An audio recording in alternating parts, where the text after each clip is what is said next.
Ay, nako naman. Meron na naman damon sa akin mga tol. 1v1 daw kami, Argos daw yung hero. Pero sa totoo lang, tuwing naghahamon kayo sa akin mga tol, di ako nakikipag 1v1 talaga. Kasi alam mo kung bakit? Alam niyo kung bakit? Hindi dahil sa mahina po Dahil sa totoo lang mga tol, napaka-boring kasi pag 1v1. Gusto ko kasi mga tol, yung may thrill, yung may talagang maasar sa akin ba? Siya.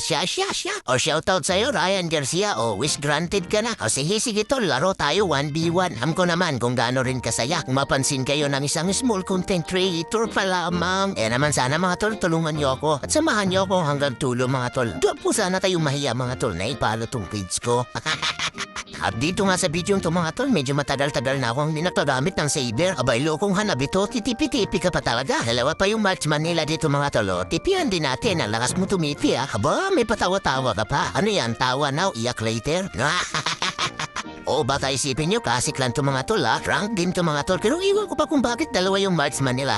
Tank Laila kasi sila rito. Malatubes TV yan. Ala na, nagkalat yung mga bangkayo. Abor na pabor na sa akin ang laban dito mga tol. Paano ba naman? Lalambot lang ng mga yan. Tama nga bang lang muna. Ayan, bakit dito ka dumaan? Nung makita ko nga itong line-up na itong aming mga kalaban mga tol, bay takam naman akong sagupain ng mga tol na namang walang kawala sa atin yung mga yan. Kasi paano mga tol, hanggang dito na lang muna itong video ko. At kung gusto mo rin ako makalaban sa 1v1 mga tol, mangyaring mag-message ka lang dyan para mapagbigyan ko yung niling mo. Teka, para may mali doon sa sinabi ko. Hanggang dito na lang muna itong buhay sa over ko mga tol, hindi yung video. Sige, takbo hanggat may lupa.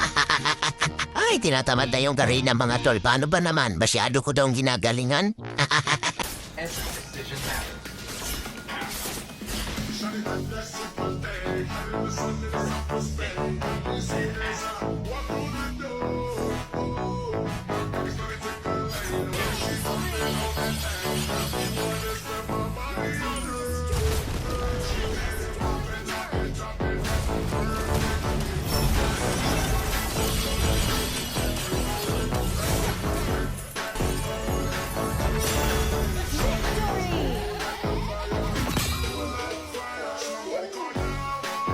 Muli mga tol, kung di ka pa nakapalo dito sa aking page, mangyaring pakitalo na lang din po ako. Malaking bagay na po yan para sa kagaya po na isang small content creator pa lamang. Maraming salamat!